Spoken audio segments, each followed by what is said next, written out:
Le chef de l'État Idriss Déby Itno prendra part demain aux côtés de ses pairs du continent au 33e sommet des chefs d'État et de gouvernement de l'Union africaine. En volet 1 de ce journal, le film de son arrivée.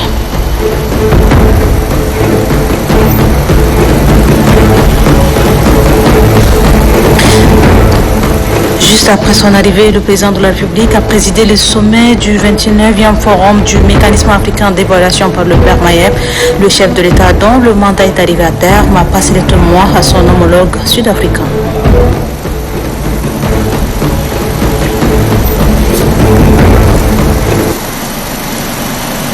Voilà, c'est tout pour le sommaire. Bonsoir à toutes et à tous et bienvenue dans cette session d'information. Addis Abeba abritera demain le 33e sommet de l'Union africaine. Les dirigeants de pays membres se trouvent dans la capitale éthiopienne qui a enregistré l'arrivée du chef de l'État Idriss Déby Itno accompagné de la première dame Inde Déby Itno. Le film de son arrivée avec Djibril Noualwali. Ultime réglage, dernière vérification et peu à peu, Addis Abeba peaufine ses préparatifs. Des dirigeants des 4 coins du continent rallient la capitale éthiopienne. Cela se voit à travers les drapeaux qui flottent au vent. L'aéroport Bolé international qui vit au rythme des arrivées des délégations en ce samedi midi a enregistré la venue du chef de l'État tchadien dont l'avion le transportant s'est posé exactement à 12h heure locale. L'hospitalité éthiopienne à ses hôtes s'offre une nouvelle opportunité de s'exprimer. Ferveur humaine et solennité protocolaire étaient au rendez-vous.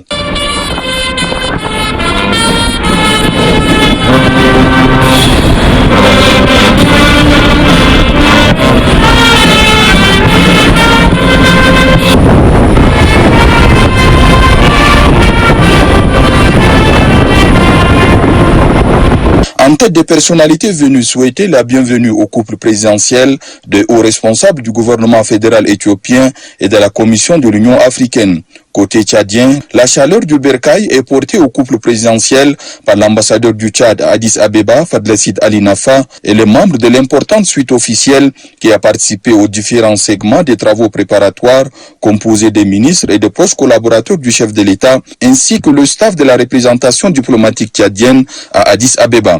Les groupes de danse, eux, n'ont pas fait l'économie de leur enthousiasme.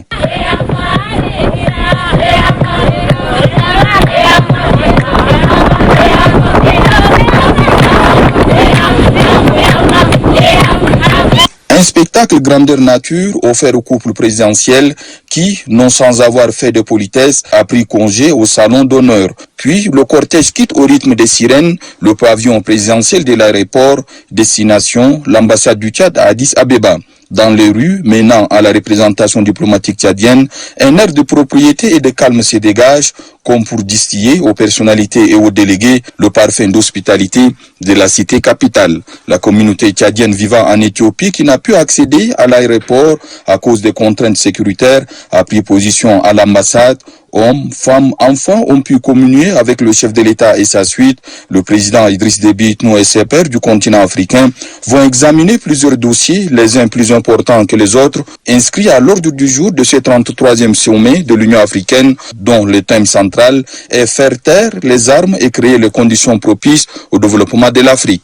L'avis du président de la République, dont ne peuvent s'en passer les grandes rencontres, est également attendu, surtout sur la crise libyenne, à laquelle les dirigeants africains doivent trouver les voies et moyens de sortie des crises. Le conclave des chefs d'État et de gouvernement qui est sur le point de s'ouvrir fait suite à la 36e session du Conseil exécutif.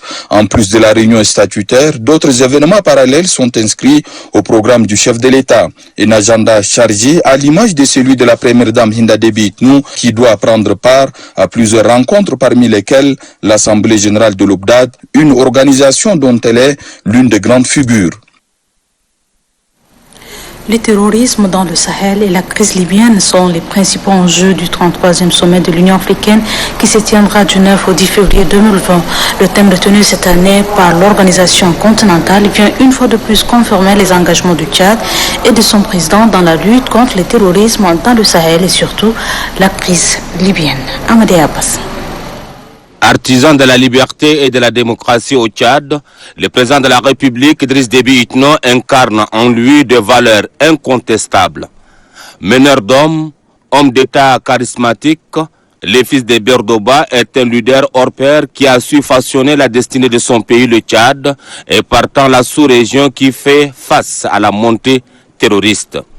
Idriss Déby Itno, c'est une histoire, une légende vivante du Tchad démocratique. Ces engagements du chef de l'État ont valu au pays de retrouver la paix, la stabilité et se faire une place dans les concerts des nations. Plus qu'un leader, le président de la République partage aujourd'hui la vision de ses frères du continent noir. Ses engagements dans la résolution des crises et d'autres foyers de tension en Afrique sont nombreux. Du Mali en passant par le Niger, le Nigeria, le Cameroun, la Libye, la République centrafricaine ou le nord darfourien, Idriss Déby Itno a laissé et continue de marquer d'une empreinte indélébile des actions hissant les drapeaux du Tchad sur l'échiquier international. La lutte contre le terrorisme en Afrique est mal née au lendemain de la chute du régime du guide de la révolution libyenne, Muammar Kadhafi, retient particulièrement l'attention du chef de l'État, chef suprême des armées. Dans ce combat contre ce mal, les efforts consentis par le Tchad et son armée sont énormes. Pour réparer ce mal qui a contribué à la désorganisation de la Libye, Idriss Déby Itno, on ne peut plus clair. Les conséquences directes de cette action qui a été menée par l'OTAN, les pays du Nord, nous ont donc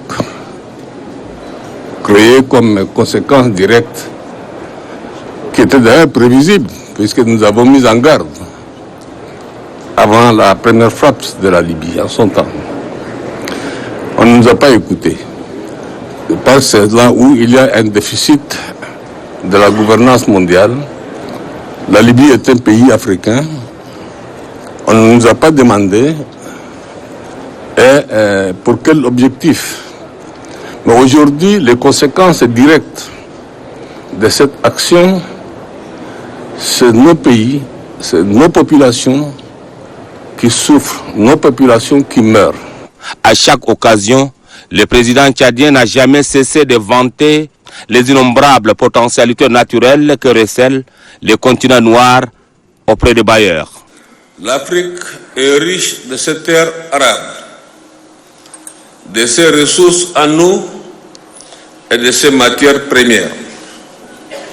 L'Afrique est surtout riche de son dividende démographique et de sa population constituée en majorité de jeunes.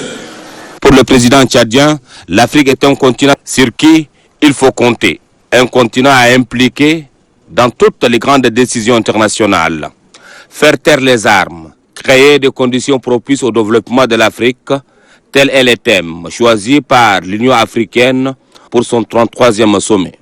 C'est une vision partagée par le Tchad et son président Idriss Déby Itno, qui font de la lutte contre le terrorisme une priorité absolue.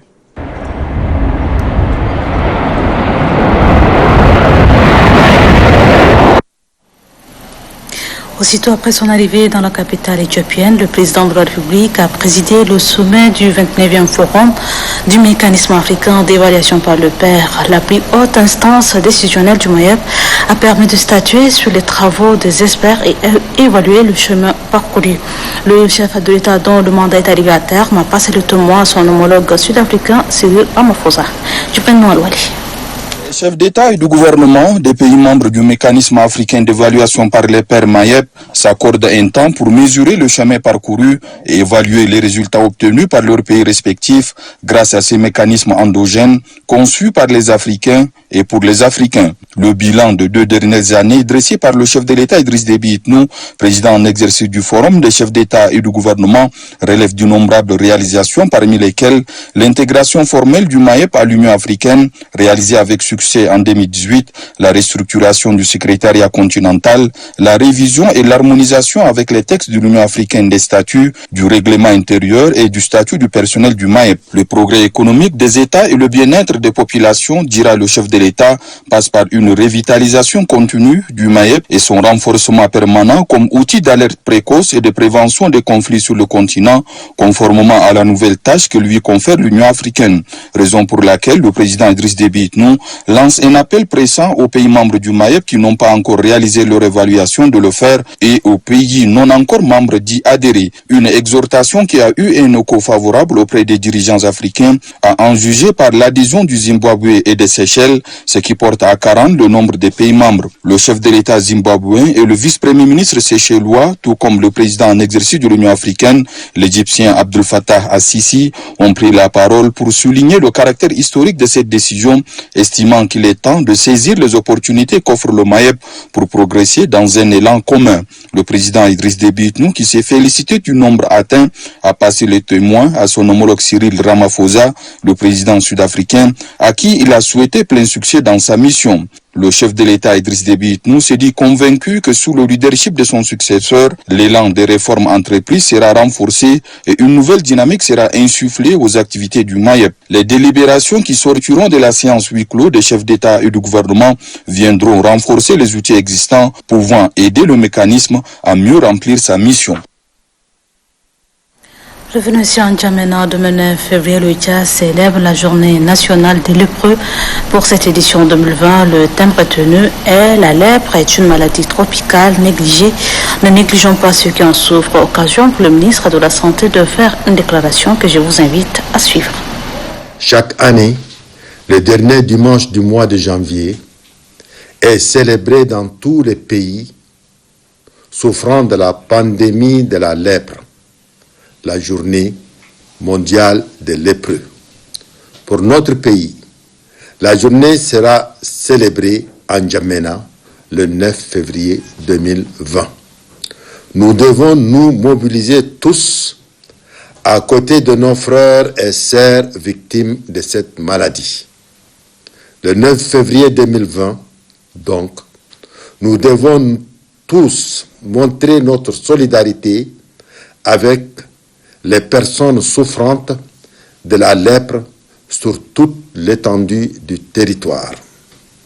Le gouvernement tchadien avec ses partenaires, notamment la Fondation Raoul Folero, l'Organisation mondiale de la santé et la mission évangélique contre la lèpre basée au Guéra, ont déployé tous les moyens techniques nécessaires pour réduire la prévalence de cette maladie qui, jadis, menaçait et menait à chaque coin des rues de nos grandes villes et villages des lépreux qui mendient.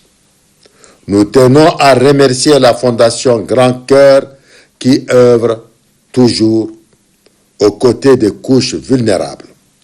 La Fondation a octroyé de dons à nos frères et sœurs victimes de cette maladie. Qu'Allah, le Tout-Puissant, bénisse la présidente de la Fondation Grand Cœur, son Excellence Hinda Déby Itno. En 1992, le taux de prévalence était de 14,44 cas pour 10 000 malades. Aujourd'hui, 14,44 cas pour 10 000 habitants.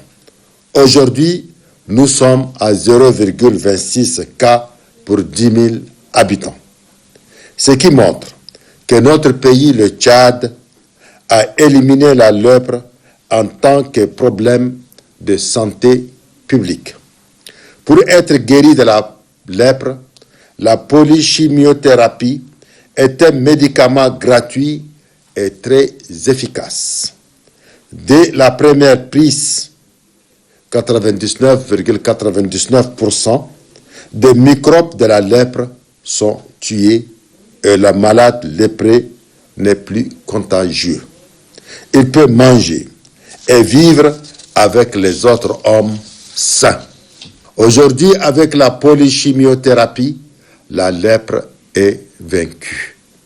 Soyons solidaires avec nos frères et sœurs atteints de cette maladie, la lèpre. Insérons-le dans nos communautés. Ne les rejetons pas, aidons-les. La deuxième phase du programme pluriannuel d'appui à la résilience de l'éducation en situation d'urgence au Tchad a été lancée ce matin à l'école Zafai dans la commune du 8e arrondissement, un programme financé par Education Cannot Wait. Le programme vient répondre aux problèmes dont rencontre le secteur de l'éducation. C'est le ministre Aboubakar Siddiq Chiroma qui a lancé le projet. Abdul Kioul.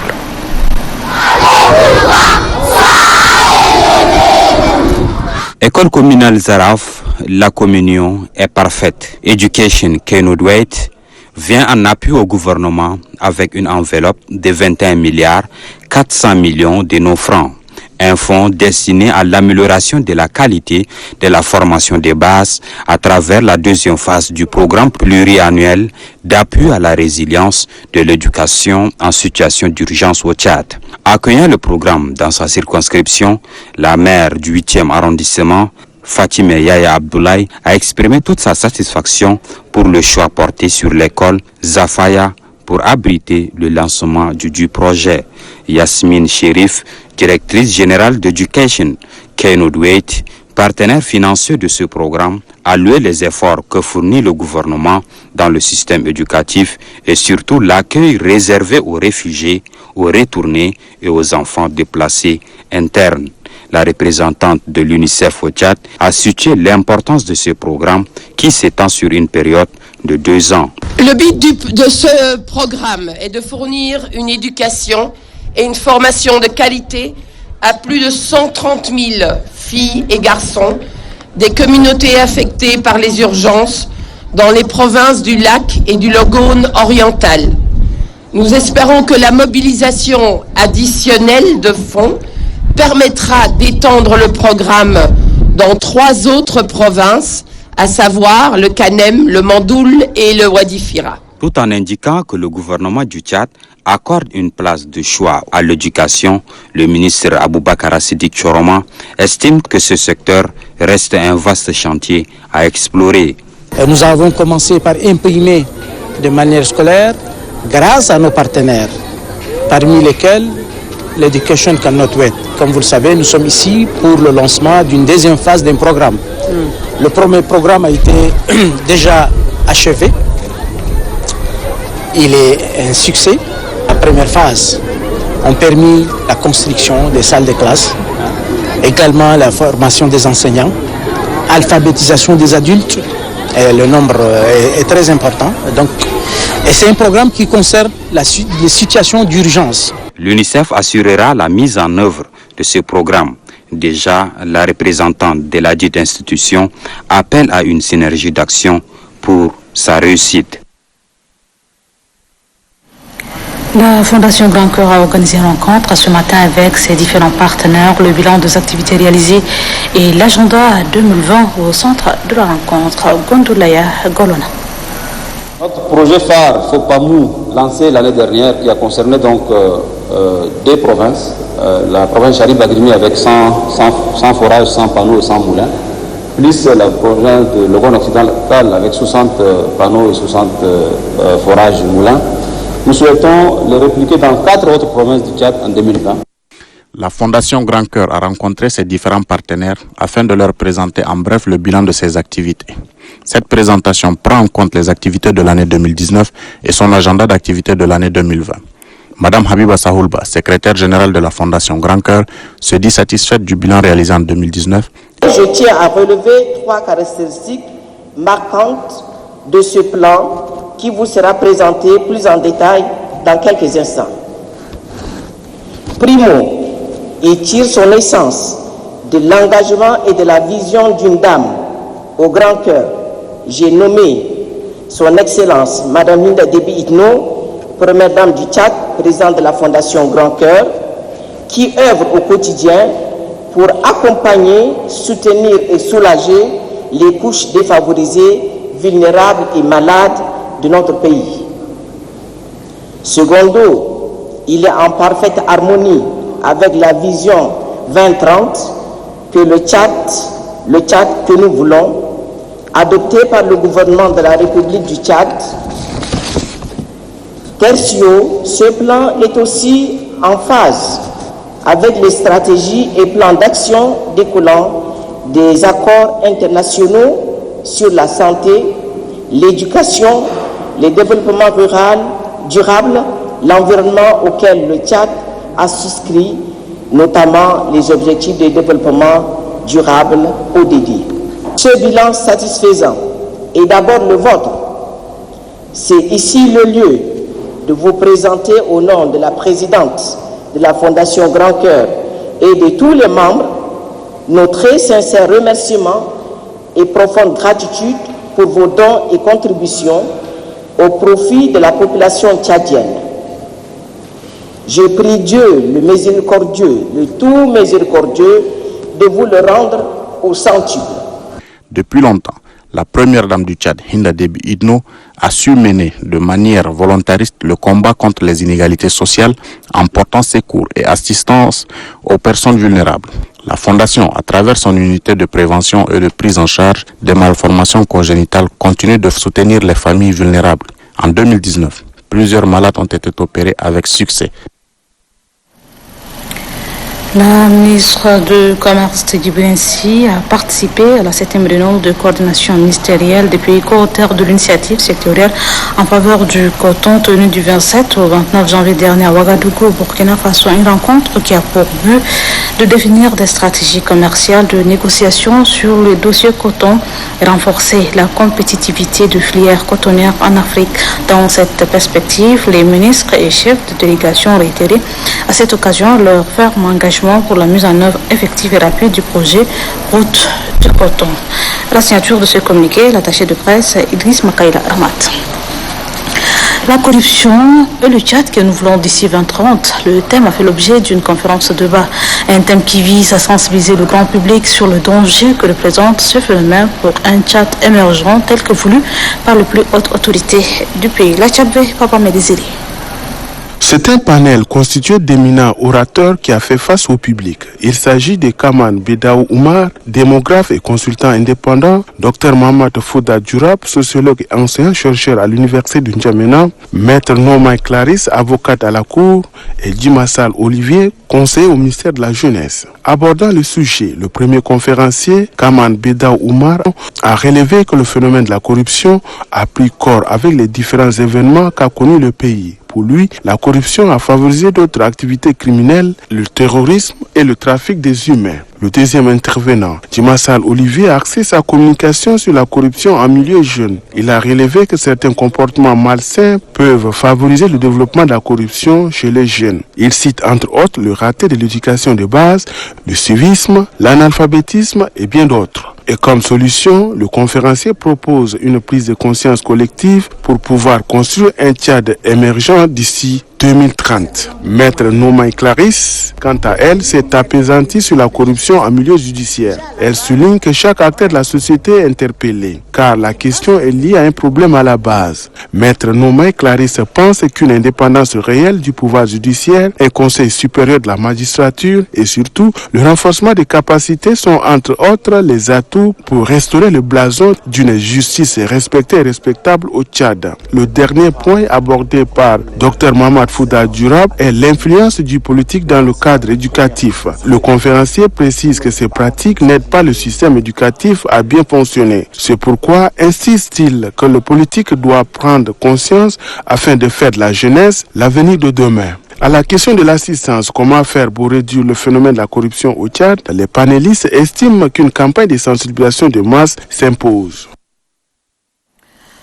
Le représentant du délégué général du gouvernement près de la commune de N'Djamena, Abakari Youssouf Zaïd, a lancé hier les activités commémoratives de la Semaine nationale de la femme tchadienne, Senafet, et la Journée internationale de la femme juive édition 2020. C'était en présence de la directrice générale du ministère de la Femme, Marale et Joséphine.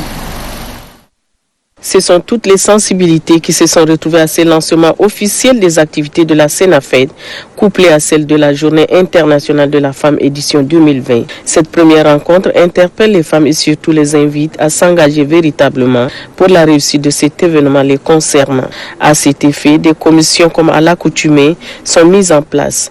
Elles bénéficieront au moment venu de l'appui multiforme des sous-commissions.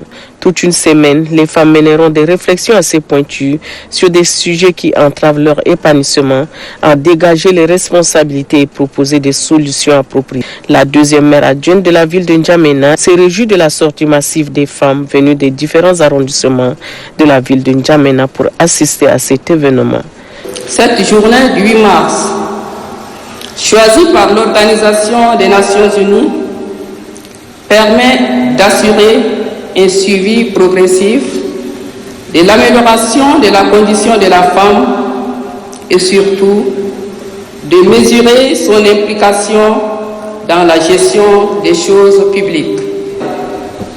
La promotion de la femme est devenue une priorité nationale grâce à la volonté du président de la République, chef de l'État, chef de gouvernement, son Excellence, M. Idriss Déby Itno, qui croit fermement au potentiel des femmes.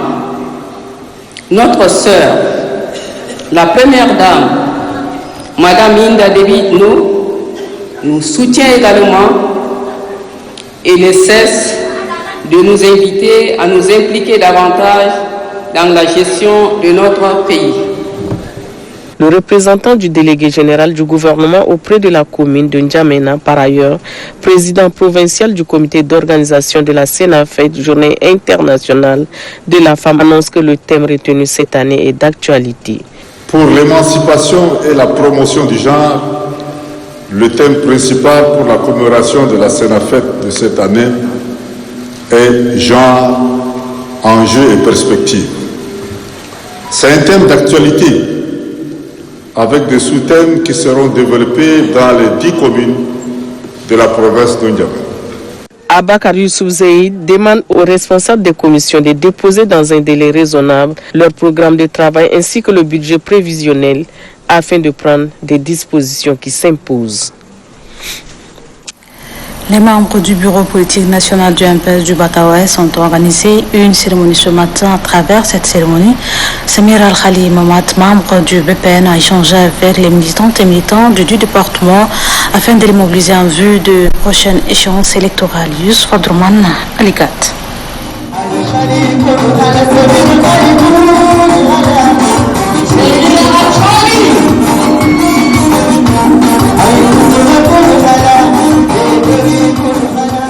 En brandissant avec joie et fierté les fanions, les militantes et militants du mouvement patriotique du Sali du département du Bata-Ouest prouvent leur reconnaissance au président fondateur. Ce retrouvailles est un moment fort. Au palais du 15 janvier, il s'agit d'échanger avec leurs camarades Samira Al-Ghali Mahamat, le nouveau membre du bureau politique national du mouvement patriotique du Sali, désigné lors du 8e congrès du MPS pour le compte du département du Bata-Ouest. Le président du comité d'organisation, Ousmane Adidir, a remercié le président fondateur pour le choix porté sur leur camarade Samira Al-Ghali Mahamat avant de demander à ses camarades d'être prêts quant aux prochaines élections législatives et communales. Satisfaite de l'engagement de ses camarades, Samira Abdalghali Mahamat s'est dit prête à écouter tous les militants pour une synergie d'action afin de gagner les élections. Je vous invite à la solidarité, à l'union de nos forces, de nos ressources pour l'atteinte de notre objet et ne pas perdre de vue l'essentiel. De mettre en synergie nos efforts et procéder à l'assumption des responsabilités, à chacun de nous de se sentir concerné. Au nom de tous les militants du département du Bata-Ouest, Dr Mokhtar Moussa, cadre du mouvement patriotique du Sali, conseille à la nouvelle équipe d'être exemplaire et solidaire pour mener à bien leur mission. Je conseille la nouvelle équipe avec nous d'aller sur le terrain et de gagner toujours de batailles, encore de batailles, de victoire en victoire. Dans le même siège, Dr Mokhtar Moussa demande aux militants et militantes du MPS de Bata-Ouest de prêter main forte en vue de gagner les prochaines élections législatives et communales.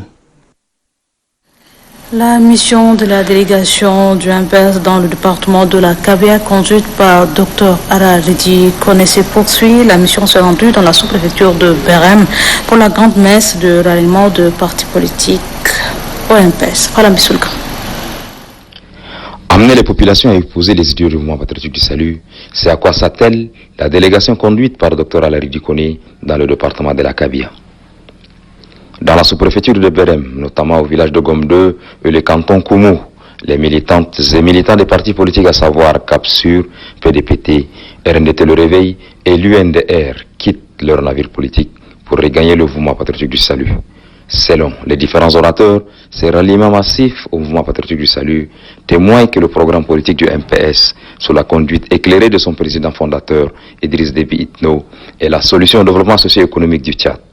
Ibagawa maintenant, membre du bureau politique national du mouvement patriotique du salut, rappelle que cette adhésion au mouvement patriotique du salut est le résultat des actions concrètes entreprises par le président de la République, Idriss Déby Itno, dans le département de la Kabia.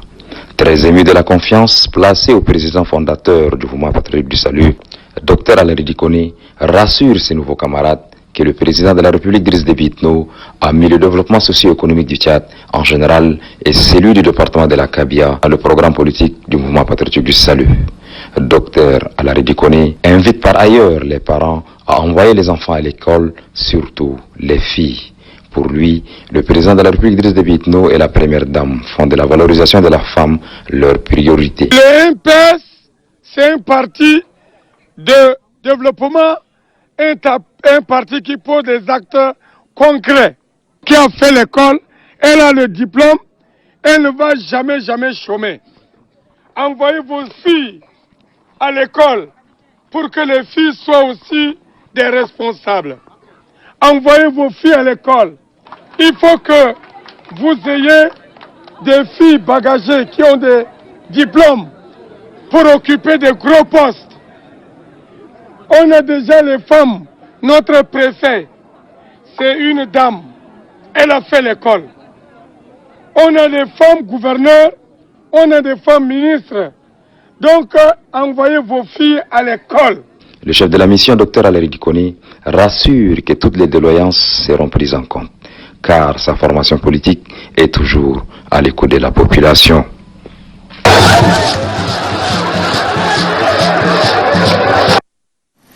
La Fondation Grand Cœur a remis ce matin deux machines à coudre au centre de formation en couture. Ces machines servent à la formation de femmes, filles, mères et jeunes sans distinction de couche sociale.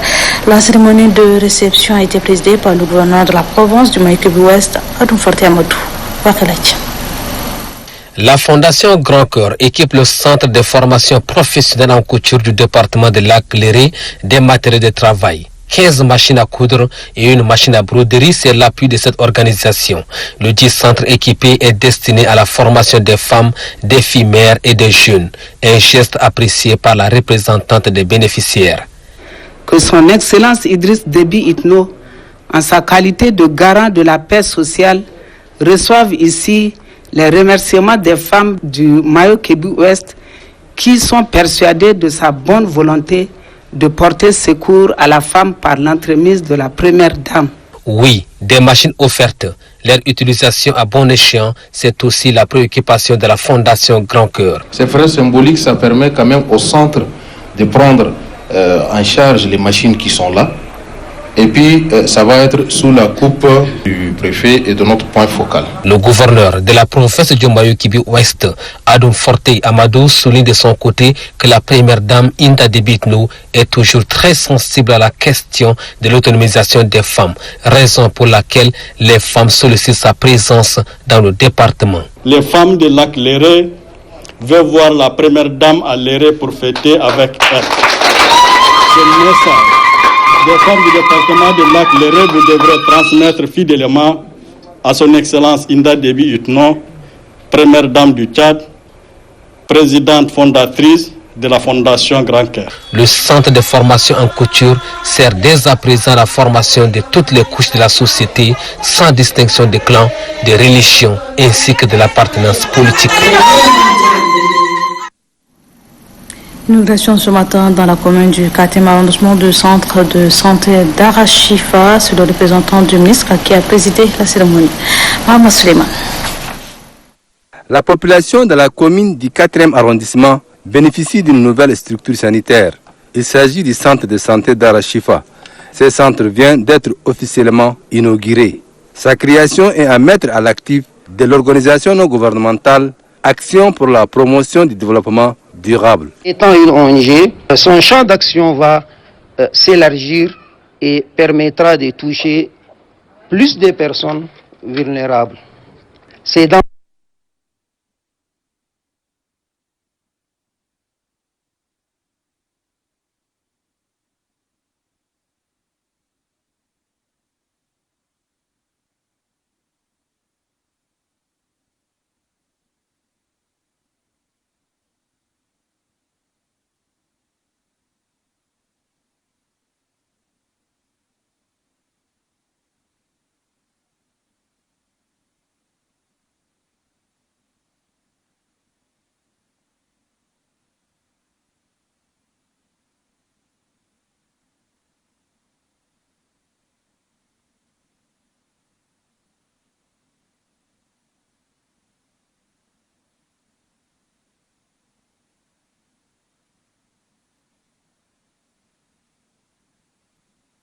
la commune du 4e arrondissement a fréquenté le centre de santé Dar al-Shifa.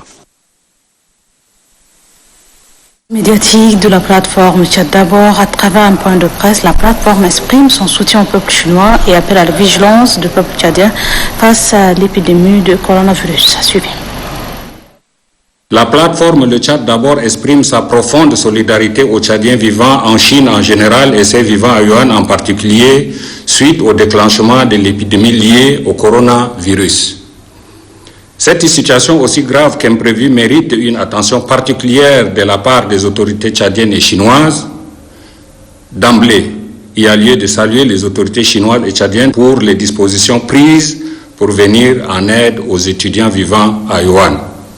Par ailleurs, la plateforme Tchad d'abord invite les autorités chinoises et tchadiennes à renforcer les mesures pour protéger davantage nos compatriotes qui sont dans l'épicentre de cette épidémie.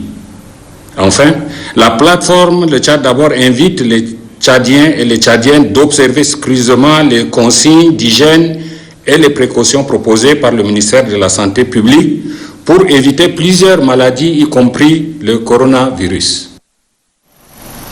Dans le cadre de la Journée mondiale de lutte contre le cancer, l'équipe de la campagne de sensibilisation poursuit sa tournée dans les établissements scolaires de la ville. Christelle Karlemdana. Au Tchad, plus de 300 cas de cancer tout type confondus sont notifiés chaque année à un stade très avancé de la maladie, d'où l'intérêt d'identifier les campagnes de sensibilisation sur les principaux facteurs de risque liés au cancer à l'endroit des élèves. Cette fois, c'est au tour des lycées Ibn Madjer et Damtoukoui de bénéficier de ces séances. Le message est axé essentiellement sur la promotion du dépistage précoce des cancers du sein, du col de l'utérus, du tabac et de la prostate qui sont les plus répandus parmi les types de cancers. Réduire la consommation de l'alcool, pratiquer des activités physiques, voilà des actions simples qui luttent efficacement contre le cancer. Quand on fait le sport, ne serait-ce que faire 30 minutes de marche chaque jour, on peut déjà faire la prévention des cancers. On a des fruits et légumes au Tchad. Consommons les fruits et légumes. Ça peut nous aider contre le cancer. Le corps enseignant des lycées Ibn Madjer et Damtoukoui remercie pour sa part l'équipe du Programme national de lutte contre le cancer. Ce dernier réitère son engagement à poursuivre cette sensibilisation dans son établissement scolaire respectif. L'OIM vient de lancer dans la province du Bokou un projet intitulé « Habiliter les jeunes vulnérables du centre du Tchad à devenir des agents de consolidation de la paix ». Le point avec Judas de Marquis. Ce projet est organisé par l'Organisation internationale pour les migrations au Tchad et financé par le Fonds des Nations Unies pour la consolidation de la paix. Le bien fondé de ce projet est de construire une paix intergénérationnelle et réduire la vulnérabilité des jeunes femmes et hommes susceptibles d'être tentés par la migration à risque vers le nord. Le maire de la ville de Faya, Harangi Abakar, a fait comprendre à l'assise que ce projet est très important et symbolique tant pour le Fonds des Nations Unies que pour le gouvernement tchadien. Pour ce faire, le maire de la ville de Faya a lancé une invite aux parties prenantes de ces projets de faire concrétiser ces projets comme l'ont voulu les initiateurs. Le premier magistrat de la province du Borkou, Ali Maïdé Kébir, officiant la cérémonie, a saisi cette opportunité pour adresser sa profonde gratitude au Fonds des Nations Unies pour la consolidation de la paix. Ali Maïdé Kébir a instruit aux chargés du projet que cette initiative entre dans la droite ligne de la politique prônée par le président de la République, son Excellence Idriss Déby Itno, qui est un acteur permanent d'instauration de la paix. Il a par ailleurs garanti aux initiateurs et aux chargés du projet qu'avec la volonté du Tout-Puissant et la franche collaboration des autorités de la place, ce projet portera des fruits. Il faut le rappeler que ce projet a pour zone d'intervention 3 provinces, notamment la province du Borkou, du Bar El Ghazel et du Bata géographique. Le nouveau préfet du département de Ouadrime, province du Bata, Al-Khali Adoum-Kouri, est allé à la rencontre de ses administrés pour les informer et sensibiliser sur la portée du nouveau découpage administratif et la cohabitation pacifique. Mamata Idjprenalho. C'est une tournée de prise de contact et de familiarité avec les populations, mais aussi et surtout des sensibilisations et orientations face aux nombreux défis de ces jeunes départements, le département de Ouadirime. À Karkour, chef-lieu du canton Khouzam, et à Abou Hidjli, chef-lieu du canton Oulat Himed, le préfet Al-Khali Adoum-Kouri a édifié ses administrés sur les nouveaux découpages administratifs, grâce auxquels il a été créé le département de Ouadirime avec cette commune dont Djeddah et le chef-lieu. Ce découpage est intervenu selon cette autorité pour rapprocher l'administration des administrés. Le préfet a également parlé du respect de la hiérarchie, l'éducation, la santé, la cohabitation pacifique et la gestion des conflits. Il a insisté sur la notion de paix et de cohabitation pacifique. Il a de même rappelé l'importance du désarmement des civils. Partout, le préfet est appuyé dans ses interventions par quelques membres de sa délégation, notamment l'un des cadres de Ouadirime, le général Assef Mohamed Assouni et l'inspecteur provincial des taxes et impôts, Chefi Jalal. Les 3 chefs de canton et quelques notables et chefs religieux ont également intervenu pour formuler des doléances. L'on note le manque de délimitation des cantons, l'insuffisance ou encore la dégradation des infrastructures socio-sanitaires et éducatives. Une réalité que le préfet et sa suite ont touché des doigts en visitant quelques écoles et centres de santé à Abou Hidjli et Karkour. À l'université ou à l'école normale supérieure, vous aurez certainement constaté une chose, des bus garés ou entendre. Une autre réalité, les restaurants tantôt ouverts, tantôt fermés. Une situation qui a conduit les responsables de l'UNET à faire un tour dans les différents sites d'Ardeb Djoumal et à Farsha. Ali Mohamed Bello. Ce samedi, à l'école normale supérieure d'Ndiamena, avec les responsables de l'Union nationale des étudiants tchadiens, le projecteur est braqué sur les œuvres universitaires. Il est 9h. En classe, les étudiants font cours, mais l'attention est portée vers le restaurant. Le resto, lui, est hermétiquement fermé. Au parking, sur 37 bus, 8, selon les responsables, sont aux arrêts. Le problème principal qui fait que nos bus, après réparation, tombent en panne, c'est le taux de remplissage. Bon, finalement, nous, pour un bus de 50 places, nous, on en met 150, 120 au moins. À l'université d'Ndiamena, site d'Ardeb Djoumal, nous y sommes. Le décor est un peu différent. Restaurant ouvert et les cuisinières à l'ouvrage. Notre restaurant, on nous sert bien, mais le problème est qu'on n'a pas de chaises. On mange régulièrement, mais nos alimentations ne changent jamais. Le périple continue. Direction site de Farsha. Dernière étape. Les responsables des lunettes se frottent aux réalités. Donc nous demandons au gouvernement de venir en secours aux étudiants, donner une main forte, prêter une main forte aux étudiants pour que nous puissions désormais avoir les bus en nombre. Il est 11h et le repas est déjà prêt. Le menu affiche pâtes alimentaires et haricots. Attroupement et des bourhaha rythment le moment. Le basketball tchadien a le vent en groupe ces dernières années. Les SAO version basket ne font qu'enregistrer des résultats satisfaisants qui l'admiration de Tchadiens, mais aussi des dirigeants de la Fédération internationale de la discipline FIBA. Un reportage signé Katouba Théophile.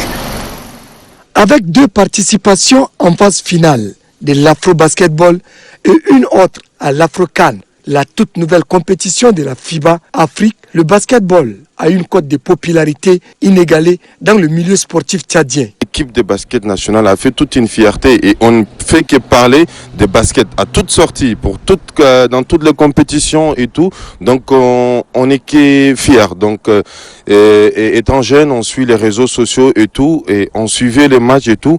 Il n'y a que le basket, l'équipe de basket qui fait la fierté et qui arrive à s'en sortir et pas faire des miracles. Si le football ne marche pas, le basket marche, tant mieux, il faut investir dans le basketball. On va dire que le résultat du basketball tchadien est très encourageant parce que chaque fois que l'équipe de basket sort, on gagne toujours des points et des places au niveau international, donc ça c'est très important. Ils font la fierté du Tchad parce que sur toutes les disciplines qu'on a, c'est le seul qui remporte des victoires et c'est le seul qui nous rend fiers d'être tchadien. Bon, mais vous comme moi, on sait que cette corporation sportive qui est le basketball évolue très bien et fait un bon chemin parce que à chaque fois que nos gars sortent, ils apportent toujours des résultats satisfaisants. C'est le seul sport qui sort la tête de ce pays. Et donc je lance un appel au fond du cœur au gouvernement, au rang duquel le président de la République, puisque lui-même il a apprécié la sortie de l'équipe de basketball. Ballon orange, aujourd'hui, fait la fierté de la nation tchadienne, pour ne pas dire ne fait que ma fierté à moi. Mais je trouve que les gars ne sont pas soutenus. Je me dis qu'il est maintenant l'heure pour que le ministère de la Jeunesse et du Sport et l'ONAGES s'appuient vers le basketball parce que les gars sont motivés mais ils n'ont pas les moyens. Cette appréciation de la discipline basée sur les résultats des SAO constitue une source d'encouragement moral pour les vaillants guerriers et le staff technique déjà à pied d'œuvre pour le tournoi d'Abidjan de mars prochain, qualificatif à l'Afrobasket 2021. Voilà, ainsi donc, c'est la fin de cette édition. Merci de votre fidélité. Très belle soirée à toutes et à tous. Bonsoir et à très bientôt, Inch'Allah.